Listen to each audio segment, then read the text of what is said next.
नमस्कार दोस्तों, स्वागत है आपका आज की मुख्य समाचारों की वीडियो में। जी हां दोस्तों, यहां पर आपको देखने को मिलेगी सुबह से लेकर शाम तक की सारी बड़ी खबरें मुख्य समाचार ब्रेकिंग न्यूज़ अपडेट के रूप में। तो दोस्तों, आपसे रिक्वेस्ट है इस वीडियो को ज़्यादा से ज़्यादा लाइक और शेयर करें। तो दोस्तों, जानते हैं आज की पहली बड़ी खबर। कोरोना काल में कर्नाटक सरकार की बड़ी घोषणा, दिया 1250 करोड़ रुपए का राहत पैकेज। जी हां दोस्तों, कोरोना वायरस संक्रमण से बुरी तरह जूझ रहे कर्नाटक के लोगों को मदद देने के लिए मुख्यमंत्री बीएस येदियुरप्पा ने 1250 करोड़ रुपए का वित्तीय सहायता पैकेज देने की घोषणा की है। मंत्रिमंडल की बैठक के बाद कर्नाटक के सीएम ने अलग अलग तबकों की मदद के लिए इस सहायता पैकेज का ऐलान किया है।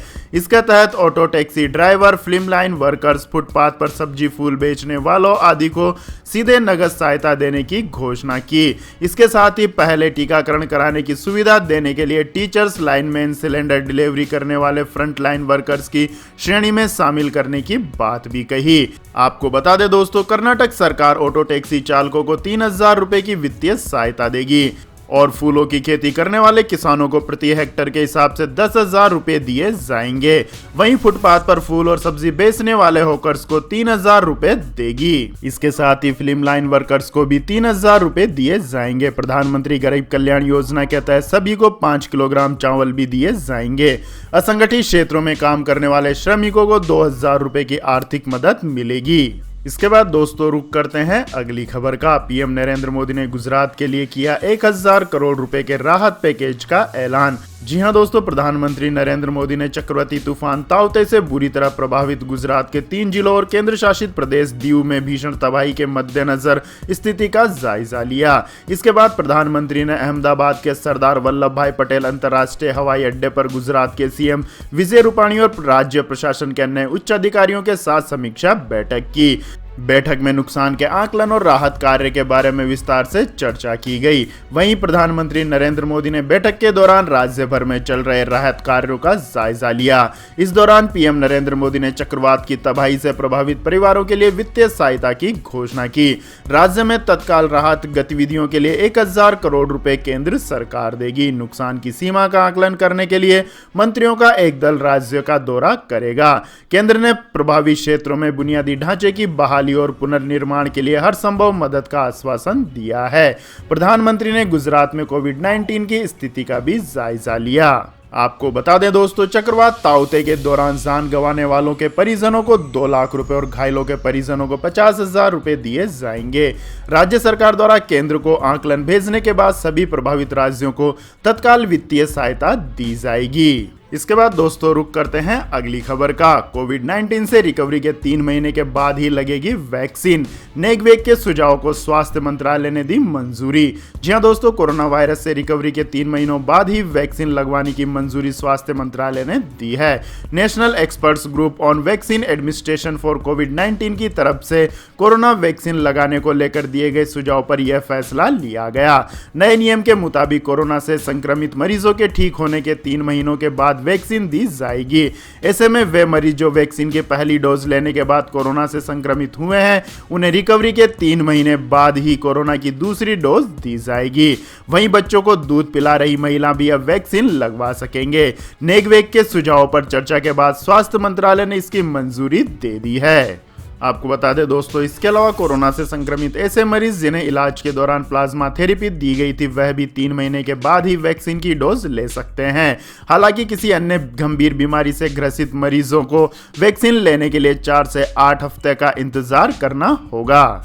इसके बाद दोस्तों, जान लेते हैं अगली खबर। नारदा स्टिंग मामले में बढ़ेगी ममता बनर्जी की मुश्किलें। सीबीआई ने मुख्यमंत्री को भी बनाया पक्षकार। जी हां दोस्तों, नारदा स्टिंग ऑपरेशन मामला पश्चिम बंगाल की मुख्यमंत्री ममता बनर्जी की मुश्किलें बढ़ाने वाला है, क्योंकि केस को पश्चिम बंगाल के बाहर ट्रांसफर करने की मांग वाली याचिका में सीबीआई ने मुख्यमंत्री को भी पक्षकार बनाया है। सीबीआई ने इसके अलावा याचिका में कानून मंत्री मलय घटक और टीएमसी सांसद कल्याण बनर्जी का भी नाम लिया है। आपको बता दें दोस्तों, नारदा स्टिंग ऑपरेशन के मामले में सीबीआई ने तृणमूल कांग्रेस के 2 मंत्रियों और एक विधायक के साथ पार्टी के पूर्व नेता को सोमवार को गिरफ्तार किया था। इसके विरोध में मुख्यमंत्री ममता बनर्जी 6 घंटे तक सीबीआई कार्यालय में धरने पर बैठी रही, जबकि उनके समर्थकों ने परिसर को घेर रखा था। केंद्रीय एजेंसी की कार्रवाई के खिलाफ राज्य के कई स्थानों पर हिंसक प्रदर्शन हुए। आपको बता दें दोस्तों, सीबीआई की विशेष अदालत ने इस मामले में टीएमसी के नेता फिरहाद हकीम, सुब्रत मुखर्जी, विधायक मदन मित्रा, पूर्व टीएमसी नेता और कोलकाता के पूर्व महापौर सोवन चटर्जी को सोमवार को जमानत दे दी थी, लेकिन कोलकाता हाई कोर्ट ने जल्द ही निचली अदालत के आदेश के अमल पर रोक लगा दी। इसके बाद दोस्तों जान लेते हैं अगली खबर। देश में बीते 24 घंटों में आए कोरोना के 2.67 लाख मामले, 4,529 लोगों की हुई मौत। जी हां दोस्तों, देश में कोरोना वायरस के मामलों में धीरे धीरे कमी देखी जा रही है। देश में पिछले 24 घंटों के दौरान 2.67 लाख से ज्यादा मामले सामने आए हैं। हालांकि देश में कोरोना के मामले तो कम हो रहे हैं, लेकिन कोरोना से होने वाली मौतों की संख्या हर रोज बढ़ रही है। बीते 24 घंटों में देश में कोरोना से 4,500 से अधिक लोगों की मौत हुई है। केंद्रीय स्वास्थ्य मंत्रालय के ताजा आंकड़ों के मुताबिक देश में बीते 24 घंटों में कोरोना संक्रमण से 2,67,334 मामले सामने आए हैं। इस दौरान 4,529 लोगों की कोरोना से मौत हुई है। इसके बाद दोस्तों रुक करते हैं अगली खबर का। साइक्लोन तोकाते के बाद अब साइक्लोन यास की आहट, आईएमडी ने जारी की चेतावनी। जी हां दोस्तों, अरब सागर से उठे चक्रवाती तूफान ताउते ने गुजरात, महाराष्ट्र, गोवा सहित दमन और दीव में तबाही मचाई है। इसका असर दिल्ली, एनसीआर समेत उत्तर भारत के कई जिलों में दिख रहा है। इन क्षेत्रों में भी भारतीय मौसम विज्ञान विभाग ने अगले 2 दिनों में बारिश का अनुमान जताया है। दिल्ली, एनसीआर और उत्तर प्रदेश के अलावा हरियाणा और राजस्थान के कई जिलों में सोमवार, मंगलवार की रात से ही हल्की बारिश हो रही है।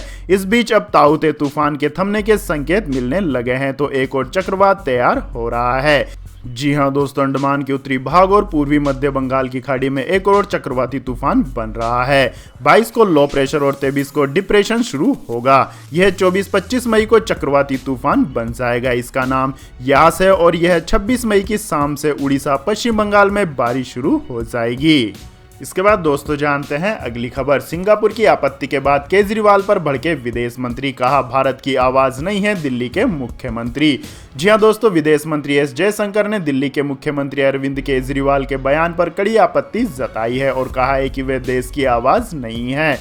विदेश मंत्री ने कोविड-19 में सिंगापुर की ओर से भारत को दिए गए सहयोग व दोनों देशों के बीच द्विपक्षीय संबंधों की सराहना की है। केजरीवाल के ट्वीट पर सिंगापुर सरकार ने इसको लेकर कड़ी आपत्ति दर्ज कराई है। इस बाबत सिंगापुर की सरकार ने भारतीय उच्चायुक्त को तलब भी किया था। केजरीवाल के ट्वीट के जवाब में सिंगापुर दूतावास ने एक ट्वीट में कहा है कि इस दावे में कोई सच्चाई नहीं है कि सिंगापुर में नया कोविड स्ट्रेन है। विदेश मंत्रालय के प्रवक्ता अरिंदम बागची ने ट्वीट करके बताया कि सिंगापुर वेरिएंट वाले केजरीवाल के ट्वीट पर कड़ी आपत्ति दर्ज कराई गई है।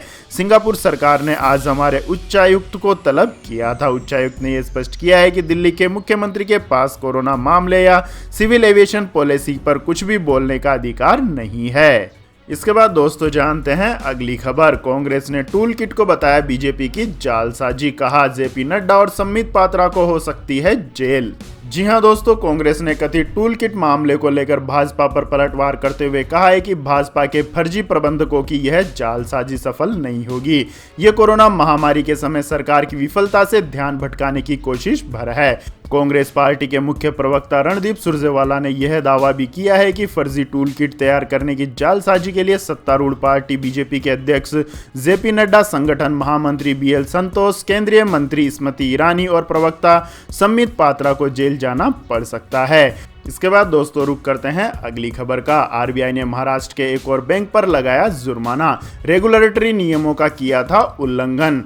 जी हां दोस्तों, रिजर्व बैंक ऑफ इंडिया ने एक और सहकारी बैंक पर जुर्माना लगाया है। आरबीआई ने महाराष्ट्र के प्रियदर्शनी महिला नागरिक सहकारी बैंक पर 1 लाख रुपए का जुर्माना लगाया है। रिजर्व बैंक ने यह जुर्माना सुपरवाइजरी एक्शन फ्रेमवर्क के तहत जारी किए गए कुछ निर्देशों का पालन नहीं करने की वजह से लगाया है। रिजर्व बैंक ने कहा है कि सहकारी बैंक के खिलाफ यह कार्रवाई रेगुलेटरी कंप्लायंस में खामियों के कारण की गई है। सहकारी बैंक की 31 मार्च 2019 की वित्तीय हालत पर आधारित निरीक्षण रिपोर्ट से पता चलता है कि रिजर्व बैंक की ओर से जारी कुछ दिशा निर्देशों का उल्लंघन किया गया है। इसी आधार पर बैंक को कारण बताओ नोटिस जारी किया गया था, जिसमें यह पूछा गया था कि नियमों का उल्लंघन करने के लिए क्यों नहीं उसके खिलाफ जुर्माने की कार्रवाई हो। सहकारी बैंक की तरफ से दिए गए जवाब से रिजर्व बैंक संतुष्ट नजर नहीं आया और जुर्माना लगाने का फैसला लिया।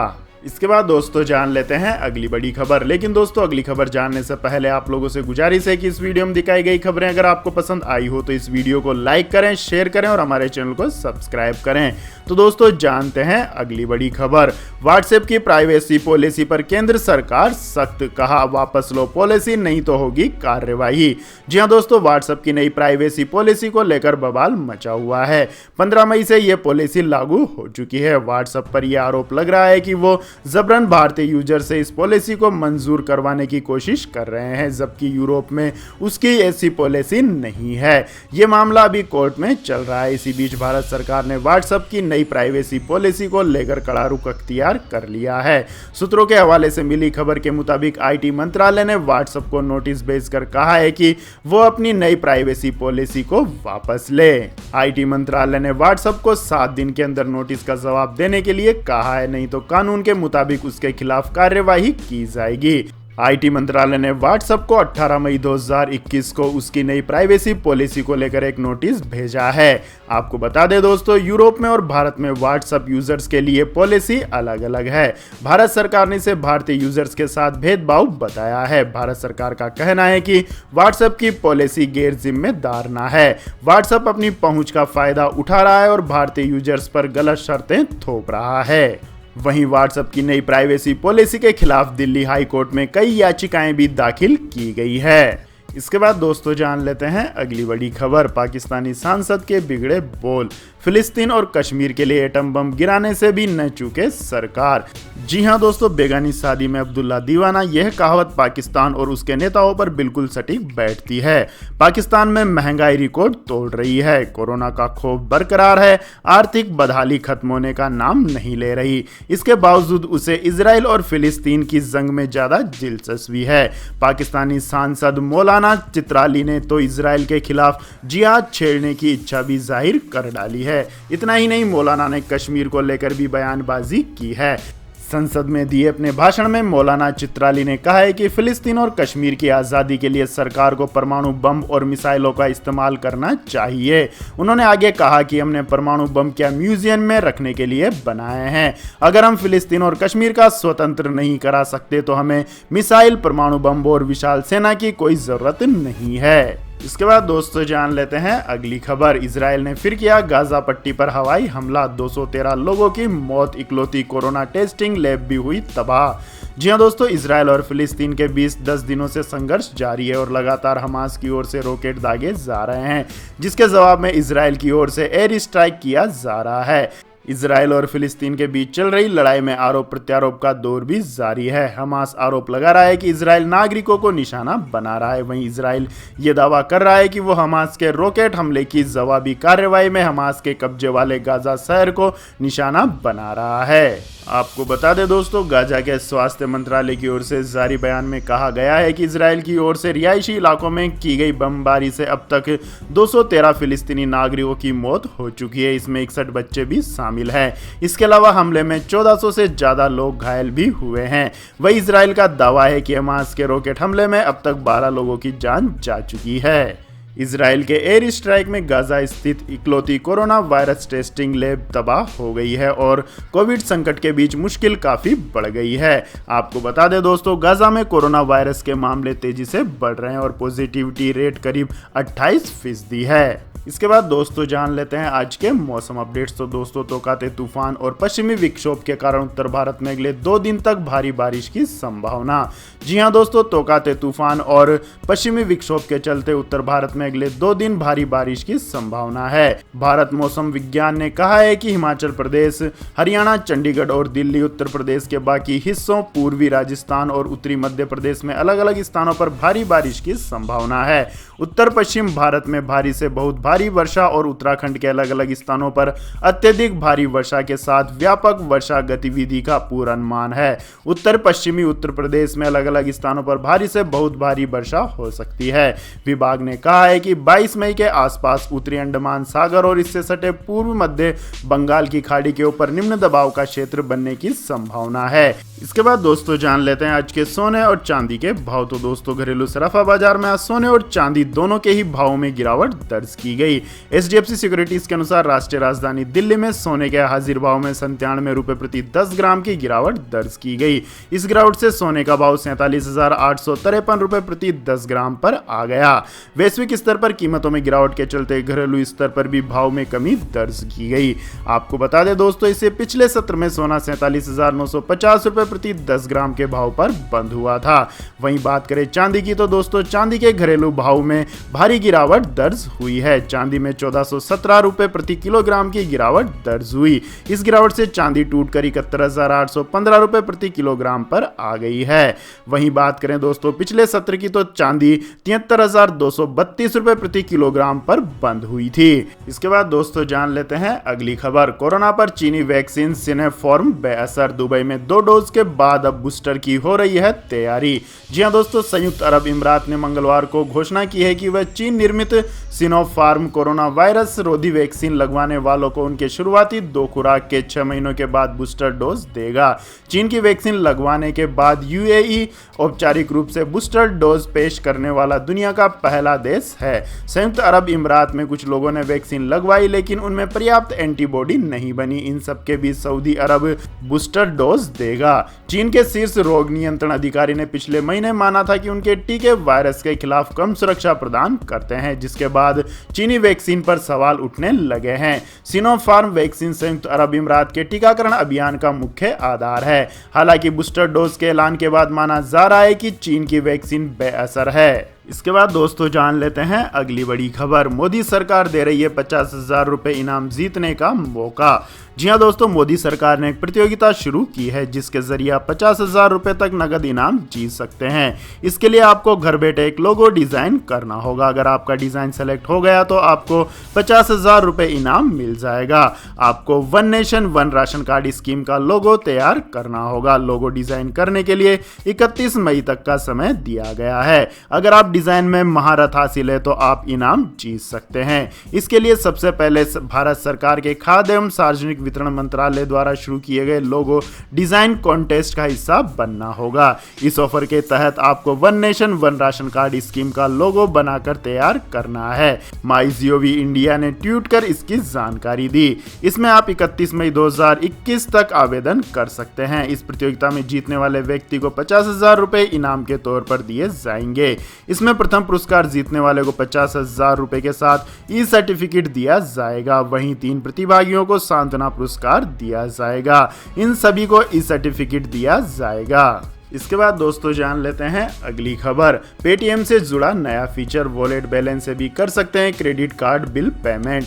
जी हां दोस्तों, अगर आप देश की सबसे बड़ी ई वॉलेट कंपनी पेटीएम के यूजर हैं तो आपके लिए खुशखबरी है। दरअसल कंपनी लगातार अपने ऐप में नए नए फीचर जोड़ती रहती है। इसी क्रम में पेटीएम के वॉलेट बैलेंस के जरिए भी आप क्रेडिट कार्ड बिल का पेमेंट कर सकते हैं। अभी तक पेटीएम से क्रेडिट कार्ड का बिल भरते समय वॉलेट के जरिए पेमेंट का ऑप्शन नहीं होता था, लेकिन अब पेटीएम ऐप के जरिए क्रेडिट कार्ड का बिल भरते समय UPI, Paytm bank debit card और नेट बैंकिंग के अलावा पेटीएम वॉलेट बैलेंस भी पेमेंट का एक और ऑप्शन होगा। तो यह थी दोस्तों आज की सभी महत्वपूर्ण बड़ी खबरें। और दोस्तों बारी आती है आज के माइंड क्विज क्वेश्चन की, जिसका जवाब देकर आप बन सकते हैं एक शानदार उपहार के विजेता। तो दोस्तों आज का सवाल है, गुजरात स्थित सरदार वल्लभ भाई पटेल की विशालकाय प्रतिमा को किस नाम से जाना जाता है? जी हाँ दोस्तों, अगर आपको इस सवाल का जवाब आता है तो तुरंत कमेंट सेक्शन में लिख दीजिए। इस वीडियो को लाइक कीजिए, शेयर कीजिए और हमारे चैनल को सब्सक्राइब करके बेल आइकन का बटन भी दबा लें। धन्यवाद। जय हिंद, जय भारत, वंदे मातरम।